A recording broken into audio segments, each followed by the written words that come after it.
Hey, haliupa. Eh oui, je me suis renseigné, ça veut dire salut tout le monde en suédois. Et cela tombe bien puisque donc nous allons revivre ensemble sur Motors TV les meilleurs moments du rallye de Suède, la première manche du championnat du monde des rallyes 2010, le WRC à suivre désormais sur la télévision grande vitesse. Et pour nous commenter ce best-of et nous montrer et nous dire tout des stars présentes, Loeb, Hirvonen, Solberg, Raikkonen, Gronholm, on va en parler dans quelques instants. Eh bien, c'est Eric Briquet qui nous fait l'amitié de nous rejoindre. Salut Eric. Bonjour l'FB. Un des authentiques grands spécialistes des rallyes en France. Toi que l'on connaît via Auto Hebdo, bien évidemment, c'est ton journal. Via RMC aussi, où tu interviens régulièrement dans l'émission Motors. Et puis, on te connaît très bien sur Motors TV. Bref, tu ne nous échappes pas et c'est sympa de ta part d'être venu. On va donc revoir toutes ces meilleures images du rallye de Suède. Bon, on sait évidemment où se situe la Suède.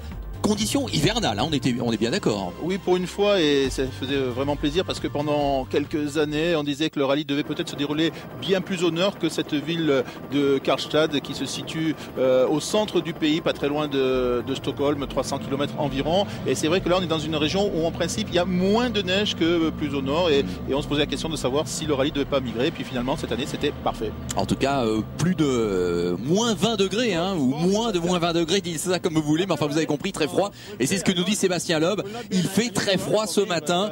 Mais bon, ça va être un rallye difficile et il va falloir se lancer. On est au départ le vendredi matin, hein, Eric, de la deuxième spéciale. Il y a eu une super spéciale la veille. Oui, exactement, à Karlstad, super spéciale traditionnelle, tracée sur l'hippodrome et remportée par Dani Sordo. C'est un peu la surprise devant Sébastien Ogier. Donc, on va voir que là, on est dans les vraies spéciales, dans la forêt, ça va peut-être changer. Allez, le départ véritable, hein, va-t-on dire quand même, de ce rallye de Suède. C'est la spéciale numéro 2, Likenas, 20 km 8. Et c'est parti pour Sébastien Loeb, qui ouvre donc la route en tant que champion du monde en titre. Exactement. Et c'est vrai qu'à ce moment-là, on se demande si c'est un avantage ou un inconvénient et on pense plus à la deuxième solution. C'est difficile à dire parce qu'avec la neige, on ne sait jamais quelles conditions on va trouver entre de la neige épaisse ou de la neige très dure, compacte. Là, il se trouve que juste avant le départ du rallye, donc entre les reconnaissances et vendredi matin, eh bien, les organisateurs ont fait passer une lame, ce qui fait que les conditions, vous pouvez le voir sur l'écran, sont excellentes. C'est une route bien propre, bien nette, bien lisse et Sébastien Loeb va en profiter dans cette première matinée pour signer des meilleurs temps et prendre la tête du rallye. 130 mètres, ciel sur attention 40 mètres, droite 140 moins Milon sur frein pour 130 mètres, attention, droite 90 moins. Bon, attention, hein, ça commence très très fort, c'est déjà très impressionnant. Tu le sais Eric, cette année, Motors TV va vraiment mettre l'accent sur les caméras embarquées. Et chaque soir d'étape, eh bien, on a 1 heure de résumé complet et on sait déjà que vous avez bien apprécié ces caméras embarquées en longueur que l'on vous offre en quelque sorte. Même si pour ce rallye de Suède, ces caméras embarquées sont en majorité à l'intérieur des habitacles. Il faut le dire que c'est évidemment la production internationale qui a placé ces caméras embarquées, c'est pas nous. Et pourquoi sont-elles plus à l'intérieur qu'à l'extérieur? C'est qu'avec le froid et les conditions météo, ça a du mal un petit peu à tenir à l'extérieur. Donc c'est vrai, il y en a eu un petit peu trop peut-être à l'intérieur, mais ça ira mieux dans d'autres contrées. Là, pour parler de froid, nous sommes dans les premières spéciales du matin, des spéciales qui sont déroulées avec des températures en dessous de moins 20 degrés, moins 22, moins 25. Et ensuite, c'est là où justement ça va avoir une importance tout au long du rallye, c'est que la température va se réchauffer parce qu'on est dans un climat anticyclonique, il va faire chaud, il va faire beau vers midi et vous allez voir que les conditions de route vont énormément évoluer tout au long de la journée. Mais là, le matin, je peux vous assurer que c'était de la glace vive et que c'était des conditions vraiment parfaites. Sordo en tête, au temps intermédiaire au partiel 6-8. En revanche, un petit peu plus tard, au kilomètre 16-6, Hirvonen, à ce moment-là, est en tête par rapport à Sébastien Loeb avec notre système virtuel spectateur. Là, on voit tout de suite que Dani Sordo est passé 3e. Cela étant, effectivement, à l'arrivée de la spéciale, on va terminer cette spéciale avec Sébastien Loeb. C'est bien Sébastien Loeb qui va gagner cette spéciale et du coup, il va s'installer en tête du rallye. Oui, effectivement, il faut savoir que Sébastien Loeb est le dernier vainqueur en date, j'allais dire, d'un rallye sur neige, puisque c'était en Norvège en 2009, la seule épreuve hivernale du championnat précédent. Cette année, il n'y a encore qu'un seul rallye, ça sera la Suède. Et il faut savoir que si Dani Sordo a pris un si bon départ, c'est sans doute parce qu'il a eu l'occasion, la chance de rouler pendant 2 jours à l'Arctic Rally. Donc il s'est fait un excellent entraînement, ça lui a permis de retrouver ses sensations sur la neige. Un rallye qu'il a remporté d'ailleurs. Donc voilà, Sébastien Loeb s'empare de la tête du rallye à ce moment-là, détrônant Dani Sordo. Alors, On s'intéresse bien évidemment à Kimi Raikkonen, hein. C'est quand même un événement, Eric, tu nous le confirmes, hein, dans le milieu du rallye, un champion du monde de F1 qui débarque comme ça. Une stature, j'allais dire, à la Raikkonen, c'est quand même pas anodin. Tu as senti, toi, sur place, qu'il y avait effectivement une petite intérêt médiatique complètement à l'FB. J'allais dire que même c'est l'attraction de la saison 2010, parce que c'est vrai qu'un ancien champion du monde de Formule 1 qui vient jouer en rallye à temps plein, c'est pas simplement comme l'année dernière où il venait s'amuser une fois de temps en temps. Là, il vient pour une saison complète. Il est intégré au Citroën Junior Team, donc équipier de Sébastien Ogier. Et je peux vous dire que partout où il va, eh bien les médias forcément veulent savoir. Et c'était assez drôle d'ailleurs, cocasse, même mercredi soir avant le départ du rallye, il y avait une conférence de presse réunissant tous les équipages, et je peux vous dire que Sébastien Loeb était presque délaissé par les médias, et ça c'est quelque chose qui lui arrive très rarement, de simplement de voir toutes ces caméras, de voir tous les journalistes autour d'un autre pilote que lui, et je pense que ça, peut-être que pour l'instant ça lui fait plaisir d'être un petit peu plus tranquille, mais il ne faudrait pas se dire trop longtemps. Alors les ennuis qui commençaient très vite pour Raikkonen, gêné par Khalid Al-Qassimi, hein, qui s'était planté devant lui, qui est reparti, et c'est vrai, là il est dans un nuage de neige. Raikkonen, ça l'a gêné. C'est assez étonnant, on a du mal à l'imaginer. Ça, c'est le stadium, l'arrivée de la spéciale de Liquenas. C'est une piste de rallycross qui est utilisée pour la fin de ce long chrono, et c'est vrai qu'on a du mal à imaginer que la neige puisse dégager autant de poussière de neige comme du sable. C'est vraiment, on voit rien derrière. Allez, on passe directement à la 5e spéciale, parce que dans la 3 et la 4, Loeb continue de tenir bien devant en tête de la hiérarchie. On passe à la 5e spéciale. En fait, c'est la même. C'est Liquenas, mais le 2e passage. Exactement. Et là, c'est plus du tout la même chose. Non, parce que déjà, vous voyez, le soleil est beaucoup plus haut. Donc, les températures ont changé. Et c'est surtout la qualité de la glace qui a évolué. Ce ne sont plus du tout les mêmes conditions que lors du premier passage le matin. Les rails se sont creusés. Parce qu'il y a eu aussi, il faut le dire, entre les deux passages du WRC, hein, le schéma type d'une journée, c'est 3 passages le matin, une boucle. Et ensuite, on refait la même boucle l'après-midi. Mais entre les deux boucles, il y a eu le passage du rallye de Suède, national. Donc, 100 voitures de plus qui ont creusé et abîmé la piste. Et là, on le dit, hein, on le demande à Sébastien, vous perdez 10 secondes 8 sur Hirvonen. Ben oui, ce sont les conditions de route, avec ses rails, ses ornières, impossible de bien négocier toute cette piste. Non, j'ai pas assuré, hein, j'ai attaqué, j'ai fait mon maximum, mais il n'y avait rien à faire pour aller chercher un bon chrono. Et le temps n'est pas bon, effectivement. 3e de la spéciale, Sébastien Loeb, c'est là qu'il perd la tête du rallye. Tout à fait. Et je peux vous dire qu'il était franchement pas très content le vendredi soir. Il était énervé contre ces conditions. Il dit moi j'aime pas quand tu te fais balancer dans tous les côtés, tu conduis plus la voiture, c'est la voiture qui va un peu où elle veut, et franchement il n'aime pas ce genre de conditions. Et à l'inverse, je pense que Miko s'est plutôt bien débrouillé dans ce genre de route, et surtout la Ford peut-être au niveau des suspensions était un petit peu mieux que la Citroën dans ce qu'on appelle le cassant, le pourri, voilà. Les termes utilisés par les équipes. Voilà l'équipage donc, Hirvonen, Lehtinen. C'est à l'issue de cette 5e spéciale qu'il s'installe en tête du rallye, et on peut le dire, à partir de ce moment-là, Hirvonen ne lâchera plus jamais la tête du rallye. On peut voir d'ailleurs l'FB sur l'écran comment ces ornières se sont creusées, et c'est vrai qu'on va beaucoup en parler pendant ce résumé, parce que finalement c'est la clé du rallye qui est en train de se jouer là. Ouais. Alors pourtant, à ce moment-là, Hirvonen n'est pas rassuré. Il dit ça va me coûter beaucoup. Voilà, je l'ai devancé dans cette spéciale, mais derrière, je pense que je vais abandonner pas mal de secondes. Il a dû peut-être mieux économiser ses pneus que moi. Or, en fait, pas du tout. Et en fait, c'est vrai que ça, on le sait toujours pas, mais on va l'apprendre en fait au terme de la boucle. C'est qu'il va y avoir une usure plus importante des clous en tungstène. Il y en a pourtant 400 par pneu, mais ils vont s'arracher, ils vont s'abîmer. Ah, là, c'est le tout droit, le fameux tout droit de Sébastien Ogier. Dans la 5e spéciale, hein, toujours. Donc effectivement il y a un virage un peu traître à droite, et beaucoup vont se faire piéger, vont aller tout droit. Et c'est pas une erreur de pilotage, il faut le dire, puisqu'on a l'explication, c'est que là, à ce moment-là, les rails sont tellement profonds que la voiture glisse sur le ski, et les voitures ne peuvent plus freiner, parce qu'ils ont beau freiner, mais les roues ne touchent quasiment pas le sol, et tous les pilotes partent tout droit en luge, et c'est impossible de contrôler la voiture. Alors Peter Solberg, champion du monde 2003, faut-il le rappeler, qui lui aussi a un gros souci dans cette 5e spéciale. Et puis il y a l'histoire, hein, tu en as entendu parler bien sûr. Là, Mathieu double Peter Solberg. Voilà. Alors Solberg vient suite à sa sortie de route. Voilà, donc on le voit, Wilson le dépasse, mais on voit qu'effectivement Solberg est prêt à repartir. Voilà. Et il va repartir juste derrière l'anglais. Exactement. Sauf que quelques minutes plus tard, c'est donc Matthew Wilson qui, à son tour, au même virage que Sébastien Ogier, va tirer tout droit. Et derrière, Solberg se fait aussi piéger. Tout à fait. Et il l'évite de manière extraordinaire. Ça aurait pu être un très très gros choc. Donc là il arrive, voilà, on s'arrête, marche arrière, jusqu'à caler, et boum, et là voilà, Qu'est-ce qui s'est passé? Eh bien, c'est le choc avec la voiture au moment où il allait démarrer, le choc avec la voiture de Solberg qui l'a tapé.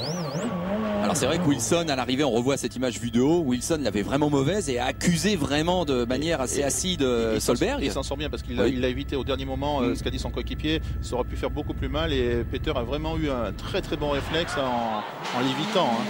Et puis alors Mads Østberg, ce jeune Norvégien qui a fait un bon rallye, on en parlera tout à l'heure, qui lui aussi au même endroit que Solberg a aussi connu cette sortie. Ouais, en fait, la difficulté de ce rallye de Suède, même s'il y avait beaucoup de neige, et là les pilotes nous le disaient avant le départ, c'est que les murs de neige étaient trop mous pour pouvoir s'appuyer dessus. Et là, on vient de le voir, c'est que en fait, il n'y a pas de protection. Simplement, c'est que la voiture traverse le mur de neige et se plante. Et donc, ils ne peuvent pas utiliser le mur de neige comme, j'allais dire, un petit peu écran protecteur pour pouvoir s'appuyer. Alors Wilson, vraiment dégoûté et accusant Solberg de lui avoir cassé sa suspension ou presque, même si c'est pas totalement le cas.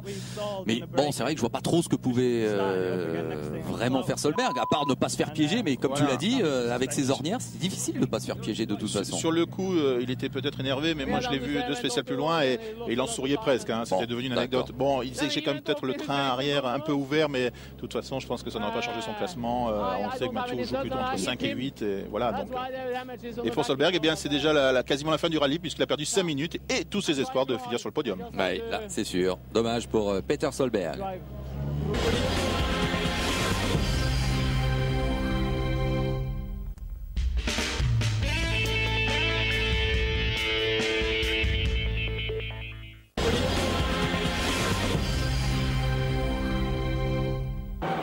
On passe à la 6e spéciale maintenant et elle va être très problématique pour deux Finlandais haut de gamme, c'est Gronholm et c'est Raikkonen. Alors on commence avec Marcus Gronholm. Bon, précisons déjà que ça nous a bien fait plaisir de le retrouver en action.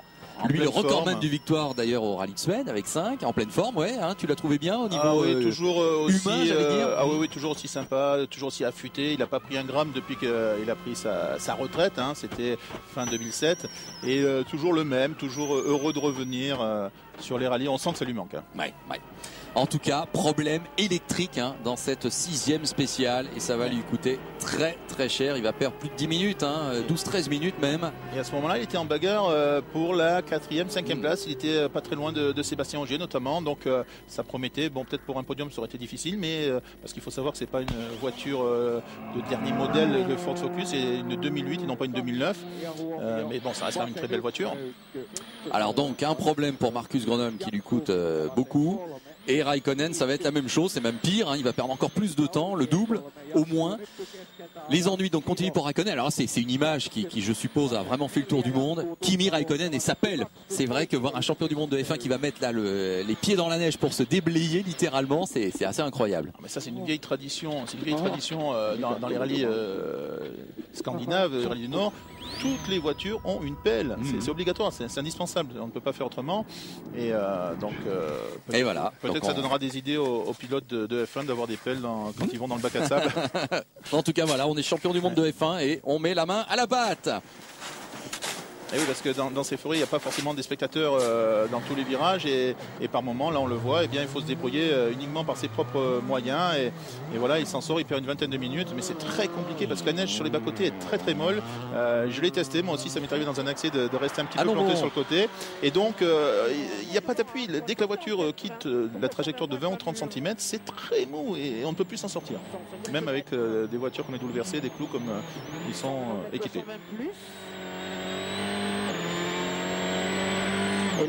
On retrouve Sébastien Loeb dans la 7e spéciale, la dernière véritable on va dire de cette première journée, mais le pli est pris, il n'arrive pas à revenir sur Hirvonen et là il se fait battre de nouveau dans cette spéciale. Il concède 3 secondes 3 supplémentaires aux Finlandais et donc maintenant on le sait, c'est bien Hirvonen qui va terminer la première journée devant, quand bien même dans la dernière petite super spéciale de la journée, Hirvonen va de nouveau aussi abandonner un peu du temps à Loeb.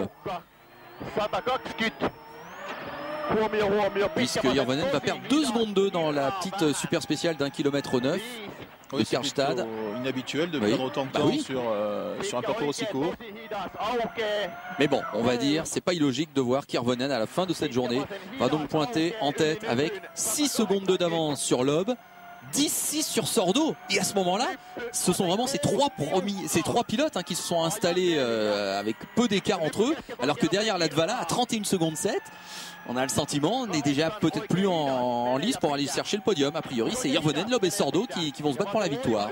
Et avec, j'allais dire, la performance en ce début de rallye pour Dani Sordo, parce que c'est le seul de toute la bande qui n'a jamais gagné encore, et encore moins forcément sur la neige. Oui. Et être là, jouer avec Hirvonen et Loeb, eh bien, ça prouve que sa détermination, sa motivation pour faire quelque chose de très fort en 2010, eh bien, il a raison d'être motivé, d'y croire. Alors, je voulais te poser une question à ce propos. Chez Citroën, on a annoncé que Sordo avait carte blanche en quelque sorte cette année pour vraiment aller chercher sa première victoire en rallye. Et chez Ford, on a vraiment annoncé que Latvala serait le numéro 2 de Hirvonen. Est-ce que tu crois que ceci peut expliquer cela en quelque sorte? Ce qui est certain chez Ford, c'est qu'il n'y a pas d'ambiguïté. Toute la saison, Jari-Matti Latvala devra se mettre au service de Mikko Hirvonen pour l'aider à remporter enfin un premier titre de championnat du monde. Il l'a accepté. Je crois qu'il n'a pas eu le choix, tout à fait. D'après ce que m'a dit Malcolm Wilson, j'ai pas eu trop de mal à lui expliquer que ça allait être comme ça.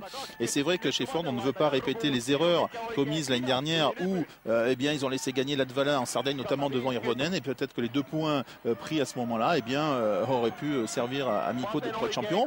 Donc voilà, chez Ford, c'est clair, on ne se cache pas. Chez Citroën, la situation est différente parce que Dani Sordo, on va dire, a terminé sa période d'apprentissage. Il a montré l'année dernière qu'il pouvait à certains moments jouer avec Sébastien Loeb, notamment sur l'asphalte. Depuis 4 ans qu'il roule en WRC régulièrement, il a souvent aidé son équipe, il a souvent aidé Sébastien Loeb, et ça paraît logique, en tout cas en début de saison, qu'on lui demande ou qu'on lui laisse un petit peu carte blanche. Et c'est vrai que si au bout de 3 ou 4 rallyes, on s'aperçoit qu'il est un petit peu derrière en performance et en points, et bien à ce moment-là, peut-être que chez Citroën Racing, on clarifiera la situation en disant, ben voilà, c'est encore Sébastien Loeb cette année notre pilote numéro 1 et Dani Sordo, le numéro 2, qui l'aide, qui donne des points au constructeur. En tout cas, fin de cette première journée, et donc le classement, eh bien, il est le suivant. Hirvonen 6-2 d'avance sur Loeb, Dani Sordo vraiment pas loin du tout, Latvala, Ogier, Solberg, Osberg, Wilson, Tuohino, Prokop. Alors Martin Prokop et Tuohino d'ailleurs, qui font partie du S2000, enfin du SWRC. Donc il y avait 2 rallyes un petit peu autres que le rallye de Suède dans le rallye. Il y avait le SWRC, le BWRC, et on en touchera un mot tout à l'heure. En tout cas, Sébastien Loeb qui fait le bilan de la première journée et qui revient sur ses histoires de rails et d'ornières. Non, il y avait rien à faire. Je n'étais pas aussi rapide que Mikko dans l'après-midi. A bit better. It was not big ruts, just a bit of gravel. Then in this condition, it's okay. So. Et lorsqu'il n'y avait pas trop de rails, ça allait, mais sinon, j'ai pas eu de problème. Ça allait bien, mais c'est vraiment juste les conditions de route qui m'ont un petit peu handicapé. On a trouvé un petit réglage un petit peu quand même qui nous a aidé, mais c'est vrai que ça s'est plutôt pas mal passé cet après-midi. Mais c'est un rallye difficile et il y avait vraiment là aussi des rails. Moi aussi, ça m'a handicapé. Donc voilà, faut pas croire que Hirvonen s'est amusé non plus et qu'il n'y a que Loeb qui ait souffert. On se retrouve le matin du samedi, 7h23 du matin. Eric, tu étais déjà debout depuis pas mal de temps, j'en suis sûr. Et tu assistes peut-être à cette alerte quand même chez Ford, puisqu'au niveau du train avant d'Hirvonen, on a procédé à quelques réparations ou ajustements de dernière minute, et il était temps parce que c'est pratiquement à la seconde qu'il va repartir, alors que le Leavitt se trouve un petit peu coincé à cause du froid, dis donc. Oui, parfois il y a des mauvaises surprises comme ça à l'assistance où ils prennent très peu de marge pour quitter la zone d'assistance et aller pointer, puisqu'on le sait, c'est vraiment tout est minuté. Et pour revenir à l'histoire des ornières, j'insiste là-dessus parce que c'est ça qui fait que ça change. C'est tout simplement, il a fait tellement froid en Suède, il a neigé, la neige est restée poudreuse et ne s'est pas glacée. Ce qui fait que, eh bien, curieusement, après le premier passage où il était blanc, ensuite les pilotes ont roulé sur la terre. Donc là, c'est le matin, c'est très blanc. Mais le tour d'après, il n'y a plus cette petite fine couche de neige puisque les pilotes avec leurs pneus ont raclé la surface et on atteint tout de suite la terre. Et voilà, donc, les difficultés à ensuite garder ses clous intacts, et là je pense que Ford a bien travaillé, Mikko a bien travaillé, et la différence se joue là-dessus. Alors la première spéciale donc du samedi matin, la deuxième journée qui démarre avec un petit peu de retard d'ailleurs parce qu'il y avait trop de monde sur le bord de la route et il a fallu un petit peu organiser tout cela. Alors là c'est vrai, situation inverse par rapport à la veille, c'est bien Mikko Hirvonen en tant que leader du rallye qui ouvre la voie. Mais on a vu la veille qu'a priori c'était pas forcément déterminant dans le mauvais sens, donc bon, Non, parce que là, pour les 2 premières ou 3 premières voitures, les conditions n'évoluent pas. Donc il n'y a pas de. S'il y a un handicap, c'est le même, j'allais dire, pour Hirvonen ou pour Loeb ou pour Sordo qui roule en 3e position. Alors on retrouve notre système virtuel spectateur dans cette première spéciale du jour. Et là, assez vite, hein, dès le kilomètre 6-3, on s'aperçoit qu'Hirvonen est assez bien devant Sébastien Loeb, avec l'écart qui est quand même d'1 seconde 8 et qui se creuse au 2e intermédiaire au kilomètre 20.7 et il y en a 24,6 au total, hein. Donc là on est vraiment déjà proche de l'arrivée et là l'écart est assez notable, 4 secondes 4. Donc assez vite le verdict tombe. Quel superbe passage et quelle belle image, hein. Oui, c'est la magnifique bosse qu'on appelle Colin Crest du nom en hommage de Colin McRae. Et c'est un saut fameux. Il y a énormément de spectateurs qui se rendent à ce point-là. C'est un petit peu le Turini local où tout le monde va voir ce saut exceptionnel.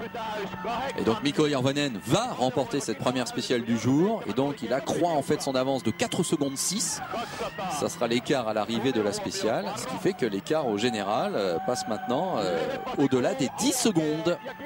Et là aussi une tendance s'affirmer de plus en plus, hein, j'ai envie de dire. Ouais, clairement, et c'est bien pour Mikko Hirvonen parce que c'est un Finlandais bien entendu, mais il n'a pas forcément le plus d'expérience sur la neige. Il n'a gagné qu'un seul rallye, c'était en Norvège en 2007. Mais par contre il n'a encore jamais gagné en Suède, contrairement à Sébastien Loeb qui s'était imposé en 2004. Voilà, donc à ce moment-là, 10 secondes 8 très précisément l'écart. Dani Sordo qui a aussi perdu du temps, hein, dans cette spéciale. Ouais, mais toujours là. Hein, toujours là, bien sûr. À ce moment-là, il est là. Oui. Hein, c'est énorme. Hein, en revanche, derrière, on a le sentiment que tout le monde est déjà plus ou moins à sa place, même si entre Osberg et Wilson, à ce moment-là, il n'y a que 7 secondes. On va se quitter quelques instants, Eric, et on revient très très vite pour continuer à voir ces meilleurs moments du rallye de Suède. La 2e journée vient juste de commencer. Il y a encore plein de grands moments à découvrir ensemble. À tout de suite. Les meilleurs moments du rallye de Suède, la manche d'ouverture du championnat du monde des rallyes 2010. Vous êtes au courant, hein, que juste après ce programme, eh bien, nous avons notre premier rendez-vous avec le débriefing WRC, nouvelle émission sur Motors TV.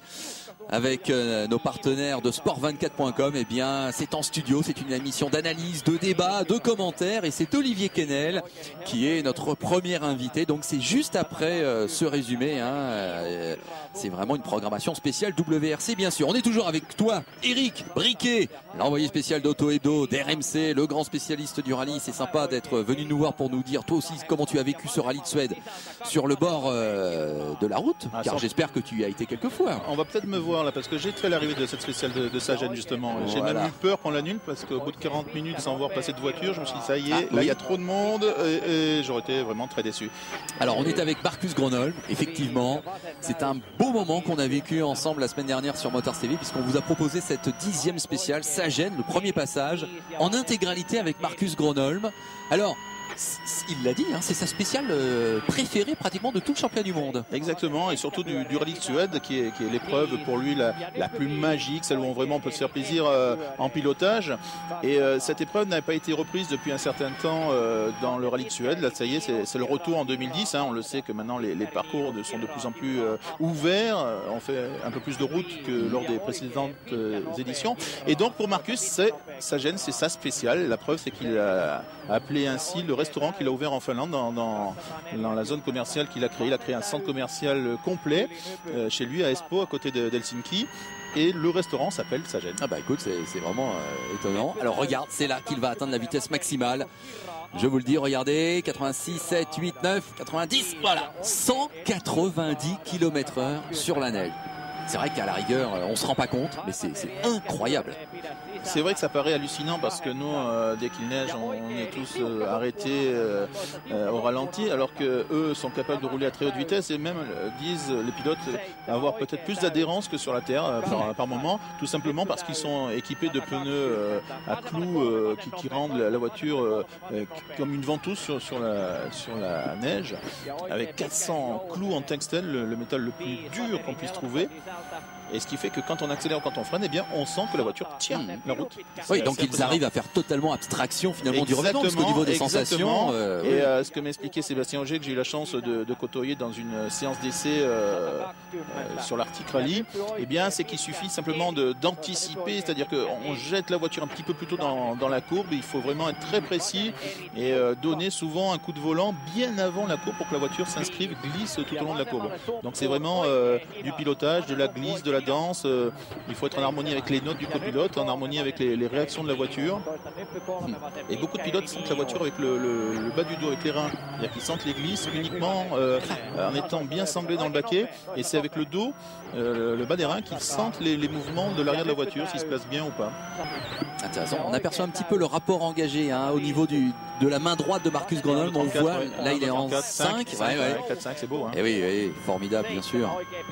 Alors Marcus Grönholm qui évidemment voudrait bien remporter cette spéciale. Il va terminer deuxième dans le premier secteur à 3 secondes 7 de Sébastien Loeb. Mais il va la gagner, la deuxième. Donc il va gagner une spéciale dans ce rallye de Suède. Formidable. Je me demande s'il n'y a pas un petit pari d'ailleurs avec ses amis de son restaurant en disant si tu reviens pas avec le meilleur temps dans sa gêne, tu reviens plus, hein, chef. Voilà, en tout cas, superbe caméra embarquée, véritablement. Et quelle belle route, c'est vrai. Ça, c'est un gros freinage. La Duel a failli ne pas tourner. J'étais dans ce virage un peu plus bas, là, juste à la droite. D'accord. Là, voilà. Donc et là, c'est vrai que, voilà, là, on arrive. Il y a un enchaînement, une épingle gauche et c'est l'arrivée.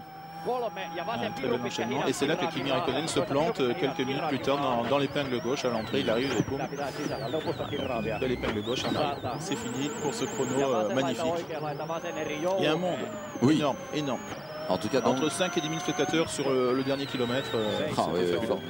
Donc voilà, deuxième à ce moment-là, mais on vous le dit, lors de la 14e spéciale, donc ce sera la deuxième de sa gêne. Il va bien la gagner, Marcus Grönholm. Bravo lui. Alors, Kimi Räikkönen, tu viens d'en parler. Eh bien, on va voir comment ça s'est passé. Et voilà. Et voilà. Et là, toi, tu es là à ce moment-là, je crois. Devant, 30 secondes le temps. Et c'est là où on dit c'est incroyable parce qu'il est tout près de la route, on ne comprend pas.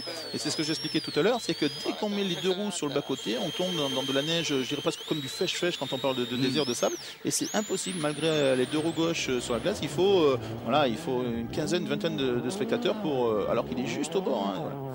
Bon, les ennuis et l'apprentissage qui continue pour Räikkönen. Tu nous tireras le bilan tout à l'heure, bien sûr, en ce qui le concerne. En tout cas, bonne ambiance du côté des spectateurs. Alors, les problèmes qui aussi commencent véritablement pour Dani Sordo, qui dans la 11e spéciale, eh bien, va partir lui aussi à la faute.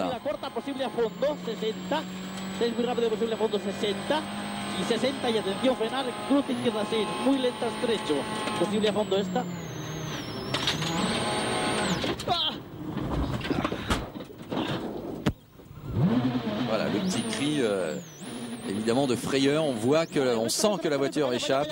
Alors il va perdre 16 secondes, pas beaucoup plus, mais évidemment c'est énorme lorsqu'on se bat éventuellement pour la victoire. Exactement, là on peut dire qu'il est plus ou moins chanceux parce que dans ce genre de figure on peut ou perdre 15-16 secondes comme ça a été le cas pour lui, ou carrément il laissait 5, 10, 15, 20 minutes le temps de se dégager de la gangue de neige. Ça dépend, il faut avoir un peu de chance dans ce cas là.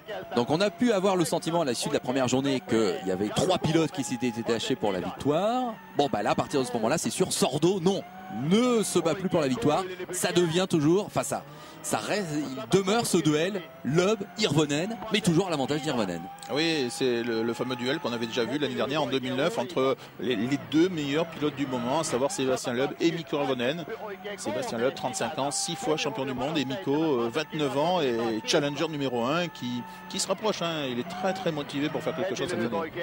Malgré tout, c'est dans cet après-midi de la deuxième journée que, on va dire définitivement, la balance va pencher du côté de Mikko Hirvonen. On retrouve Sébastien Loeb, mais dans les spéciales de l'après-midi, il va perdre pas mal de temps, Sébastien Loeb, notamment dans la 14e spéciale. Là, on le retrouve dans cette 14e spéciale. Regarde le chrono d'Hirvonen, 7:15.5. Loeb fait carrément moins bien et il perd 7 secondes 9 sur le Finlandais.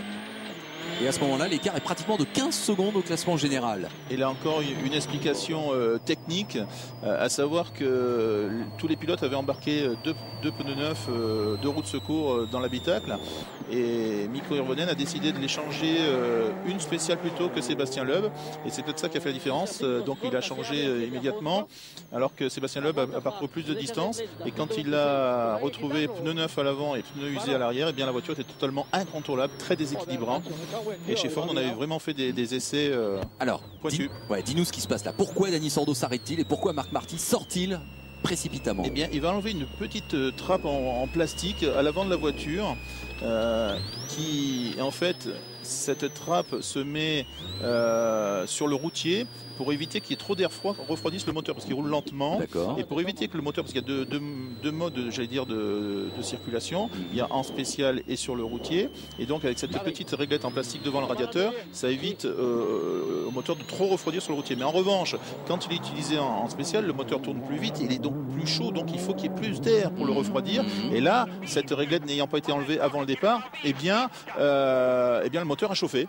Et là, il fallait qu'il s'arrête, sinon le moteur... Donc erreur de la part de l'équipage qui aurait dû enlever cette pièce avant le départ de la spéciale. Erreur de l'équipage, mais surtout erreur du coéquipier, parce que ça fait partie des choses qu'il doit faire impérativement. Il a une checklist, il sait tout ce qu'il doit faire, et là, apparemment, ils se sont lancés dans la spéciale et il ne l'a pas fait. Bon, eh bien écoute, je pense que d'ici quelques minutes, Olivier Quesnel, donc l'invité du débriefing WRC, nous parlera de cet épisode et de ce qu'il en a pensé, car on le sait. C'est grave parce que non seulement Denis Sordo perd le podium, puisqu'il va passer en 4e position derrière Latvala, et au niveau du championnat constructeur, ça donne 6 points de plus, donc par le jeu Jean-Pierre 3 et Ford en garde 3, donc ça fait 6 points d'écart, et donc Ford se retrouve à ce moment-là avec 40 points contre 30, et j'avais fait le calcul, ça aurait dû finir 27 à 23. Mais oui. Donc, non, mais c'est un fait très important, hein, Denis Sordo qui laisse échapper la 3e place, et pour Citroën aussi bien sûr, c'est d'une importance capitale, donc je vous donne vraiment rendez-vous d'ici quelques instants dans le débriefing WRC pour savoir ce qu'en pense Olivier Quesnel, mais on sait qu'il n'a pas été du tout content de cette histoire.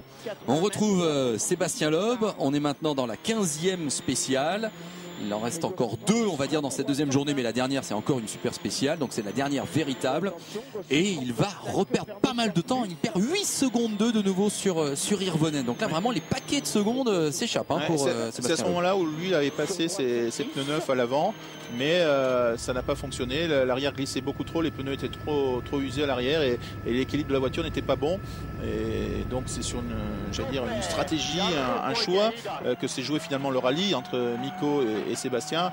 Mikko ayant changé un peu plus tôt, donc il a pu profiter d'une voiture plus équilibrée plus longtemps, et c'est ça qui a fait sans doute la différence. Alors malgré tout, dans la dernière spéciale du jour, là, 1 km 9 à Agforce, il va perdre 6 secondes 4 très précisément, Hirvonen sur Loeb. Donc dans les petits parcours, il aura perdu là aussi beaucoup de secondes, mais il avait suffisamment capitalisé avant. Oui, mais là on le sait pourquoi dans ce deuxième passage de super spécial, parce que ces pneus, alors là par contre ils sont rincés complets. C'était limite, il avait fait ce pari j'en perds un petit peu dans la dernière, mais j'en gagne tellement dans les précédentes que je joue une sorte de va-tous. Ça a marché, ça aurait pu très bien échouer. Et puis il y a eu aussi peut-être de la part de Ford une meilleure analyse de ce travail des pneus. Peut-être qu'ils ont joué aussi sur les pressions des pneumatiques, qui fait que en tout cas Ford était préparé à toutes les conditions, et peut-être que Citroën était un peu moins, on n'avait pas vu les mêmes choses selon les bases essais qu'on utilisait.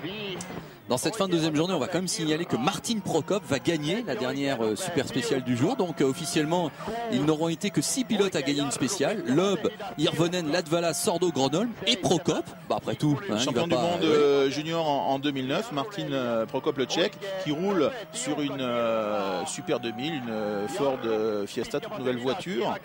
Et là aussi, l'explication, c'est que lui, il avait des pneus encore en bon état, ce qui fait qu'il a pu faire la différence. Mais il était très surpris. Donc pour la petite histoire, c'était son premier meilleur temps scratch de sa carrière. Et ça c'est déjà bien, ça se fait. Bravo. Et c'était aussi le premier d'une Super 2000 dans un rallye WRC. En tout cas, à l'issue de la deuxième journée, maintenant l'écart entre Hirvonen et Loeb est de 16 secondes 6, et puis donc confirmation que Latvala est bien passé 3e et Sordo, vous voyez, est loin à 1,46. Et très belle place, 5e toujours de Sébastien Ogier pour son premier rallye de Suède, il faut le dire. C'était une découverte pour lui, il se débrouille plutôt bien puisqu'il devance des spécialistes comme Henning Solberg, comme Mathieu Wilson, qui ont beaucoup d'expérience. Allez, le bilan de la journée, Mikko Hirvonen. On verra demain si j'arrive à tenir bon.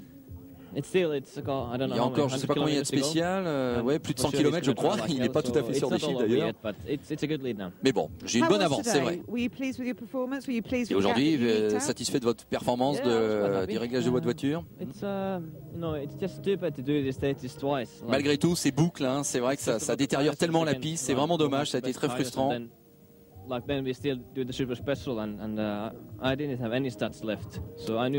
après, avec Super Spécial, j'avais plus de pneus véritablement à disposition, donc j'ai perdu pas mal de tours. Mais enfin, j'avais construit avant mon avance. On a fait une erreur de choix de pneus, clairement. J'ai mis des pneus neufs à l'avant et ça m'a coûté cher. Et j'ai perdu beaucoup de temps sur Mikko Hirvonen. Donc à ce moment-là, c'est encore possible pour Sébastien Loeb, mais enfin, ça commence à devenir de plus en plus difficile et on a vraiment le sentiment qu'Hirvonen a fait le plus dur. Il contrôle quand même ce rallye de Suède, malgré tout, il reste encore 5 spéciales à disputer et plus de 100 km au total. Sait-on jamais.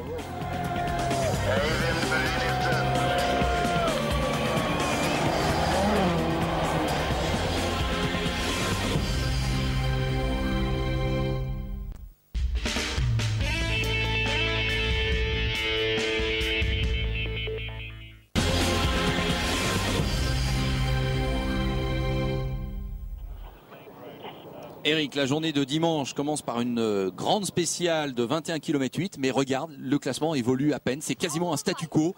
Loeb n'a repris que 2 dixièmes à Mikko Järvonen, et on va aller directement dans la 18e spéciale, Varmul-Sassen, j'espère que je prononce bien. Et bah, ça va peut-être être le dernier élément très important de ce rallye, puisqu'on l'a intitulé la frayeur de Sébastien Loeb. Là on est en caméra embarquée, mais tu vas voir que d'ici quelques instants, eh bien, il va quand même se faire peur, notre multi-champion du monde. 120, ouvre, 250 mètres, devant arbre, double attention, gauche sans plus, long quart. Ouvre, 80 mètres, droite ferme 120. Et attention, ciel pour gauche 110 millions. Ciel pour gauche 110 millions sur le droitier. C'est incroyable. Hein. Oui, on est bien d'accord. Alors regarde, ça arrive là, c'est dans quelques instants. La frayeur de Sébastien Loeb. Et gauchy. Ouais, pas mal quand même, hein. Là, il y a de quoi se dire, oulala, je l'ai échappé belle.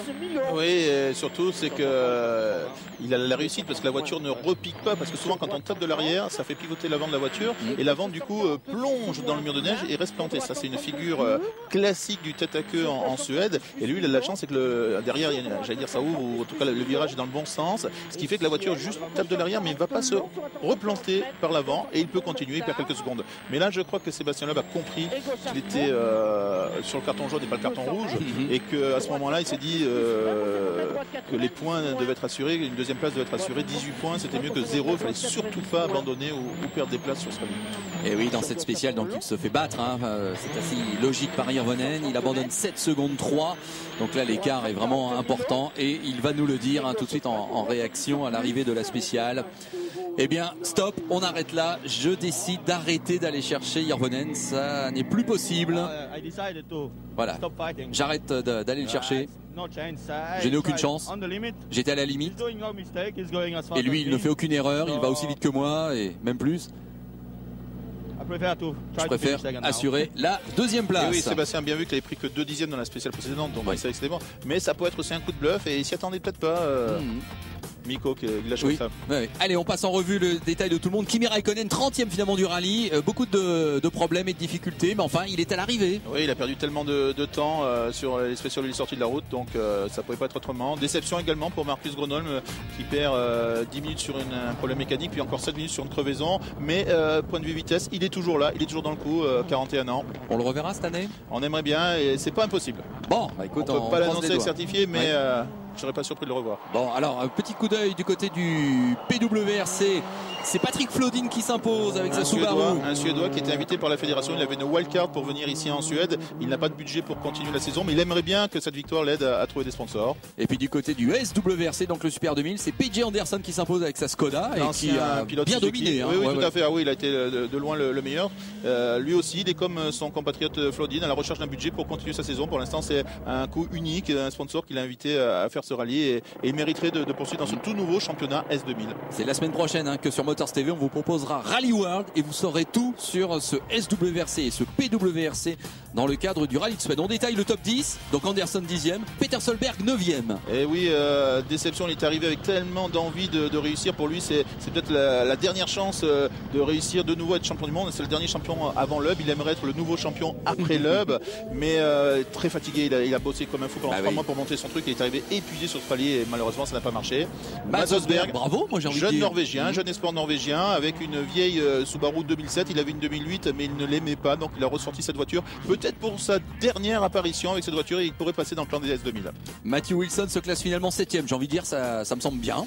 Oui, mais d'un autre côté, c'est un petit peu décevant parce qu'il est au début de sa 5e saison WRC. On pourrait imaginer que maintenant, il puisse remonter son niveau, aller chercher un peu des top 5 et pour l'instant, c'est toujours pas le cas. Bon, alors Henning Solberg, là, ça me semble quand même bien cette 6ème place, non? Il était... Comment l'a-t-il vécu? Henning, on l'a déjà vu sur le podium, sur les rallyes sur neige, notamment l'an dernier en Norvège où il s'était battu très fort pour une 3e place.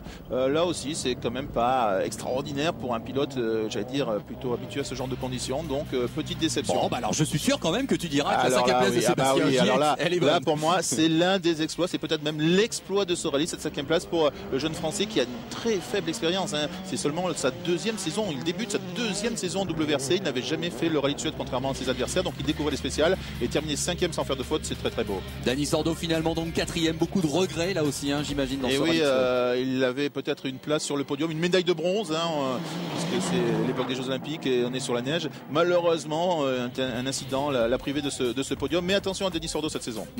Jari Latvala donc se classe 3ème.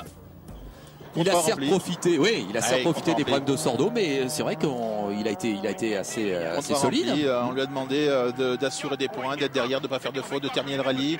Et il s'est vraiment impliqué parce qu'il sait qu'il a fait une très mauvaise saison 2009. Et il disait dès le départ, le vendredi notamment, qu'est-ce qu'on aurait dit si j'étais sorti de nouveau dès la première journée. Donc il est vraiment parti limite tétanisé. Ensuite il s'est un petit peu libéré, lâché, mais c'est bien ce podium. Alors pour Sébastien Loeb, donc finalement 2ème, d'après toi c'est décevant ou c'est quand même pas mal?